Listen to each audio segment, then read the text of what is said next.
একদম খারাপভাবে নেমে গিয়েছে কার্গো কম্পার্টমেন্টের ভেতর। এই পর্যন্ত স্পাইরাল, এরপরে দেখুন একটা খাড়া সিঁড়ি নিচের দিকে নেমে গিয়েছে। এখান থেকে আমি একটু আপনাদেরকে দেখাই কার্গো কম্পার্টমেন্টটা আসলে কীরকম। দেখুন, এটা যখন খালি থাকে তখন ক্রিকেট খেলার জন্য একটা পারফেক্ট জায়গা।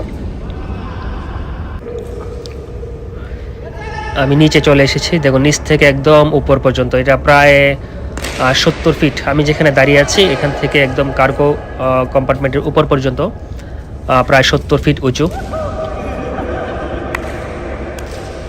যথেষ্ট আলো ভিতরে প্রবেশ করেছে এবং খেলতে কোনো সমস্যাই হবে না।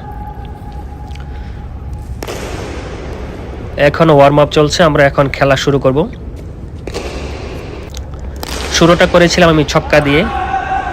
প্রথমে বেশ ভালোই ব্যাটিং করছিলাম, কিন্তু বেশিক্ষণ আসলে টিকতে পারিনি। অনেক দিন পরে ব্যাট ধরেছি।